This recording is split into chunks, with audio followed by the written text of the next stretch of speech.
Welcome to this video lecture on Horace. Horace lived in the glorious Augustan era, which was the period of Roman civilization and culture. Poetry flourished in his age and was considered something cool and noble, and not something pernicious and unhealthy, as in the age of Plato. Horace wrote both creative and critical pieces. He was the greatest exponent of classicism. He also composed satires, epodes, odes, epistles, and his Ars Poetica, like Pope's essay in criticism, is in verse. There is a poetic letter written to his friend and his two sons as a piece of advice on poetic composition. Horace called it Epistle to Pisos, but it was Quintilian who names it Ars Poetica. Ars Poetica exercised a tremendous influence during the Middle Ages and the New Classical Age. It was the Bible of classicism in England. The main ideas contained in Ars Poetica are summarized as follows. Function and nature of poetry. Though not a systematic treatise on criticism, this work can be divided into three parts: poiesis, poema, and poeta. Poiesis referring to subject matter, poema to form, and poeta to the poet. Its main topics of discussion are poetry, poetic style, drama, and song. Pope rightly says about Horace, his precepts teach but what his works inspires. He is deeply influenced by the Greeks, who recommends, my friends, study the great originals of Greece, dream of them by night and ponder them by day. Horace nowhere calls poetry a process of imitation like Plato and Aristotle. Mere imitation, according to him, is not enough for a poet. Often uses fiction and mingles facts with fancy. To him, the function of poetry was both to delight and instruct. Poets desire either to improve or to please or to unite the agreeable and the profitable, and that it is not enough for poems to have beauty. They must also be pleasing and lead the listener's soul whither they will. This is his view on poetry. The subject matter of poetry. The subject matter of poetry should be simple, that is, from familiar material and uniform, that is, full of wholeness. He says that he who chooses a subject wisely will find that neither words nor lucid arrangement will fail him, for sound judgment is the basis and source of good writing. Poetic diction. Horace will always be remembered for his theory of poetic diction. Poetic diction, he says, can never be altogether established and stationary affair. The function of language in poetry is to express. But man's experience, which poetry tries to express, is continually changing, since it is continually adding to itself. With the growth of experience, the language of poetry must keep pace if it is to be truly expressive. Language is like a tree, and its words are like leaves.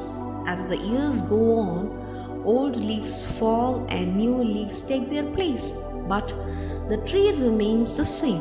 Horace's observations on poetic diction are like those of Aristotle. Following Aristotle, he also emphasizes the right choice of words and their effective arrangement in composition. A poet is free to use both familiar and new words. New words continually go on, coming to the poet like new leaves to the tree. The poet must not rely only on the vocabulary of his predecessors, he must coin new words also. His observations on style. Horace wished that the writer should observe the settled forms and shades of style in poetry. He pointed out some of the shortcomings of style. I endeavor to be brief and become obscure. Sinuous spirit desert the researcher after polish. One striving for grandeur becomes bombastic.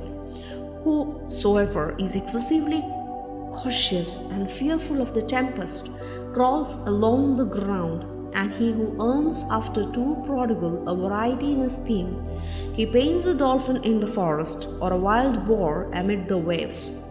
If the poet does not have genuine artistry, the effort to avoid an imperfection leads him into graver butchery.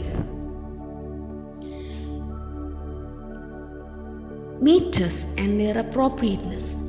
Homer has shown us in what meter may best be written the deeds of kings and great captains and somber war. Verses of unequal length were first used for laments, later also for the sentiment that attends grand things. The muse has given to the lyre the celebration of the gods and their offspring, the victorious boxer, the horse, first in the race, and so on. The amorous earnings of youth and unrestrained pleasures of wine.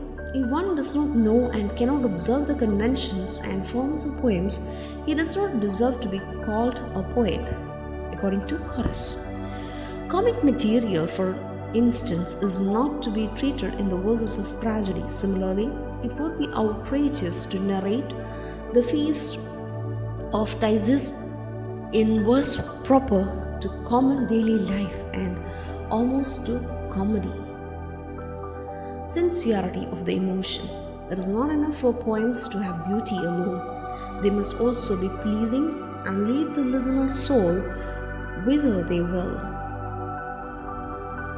If you would have me weep, you must first express grief yourself. You should emotionally move the audience.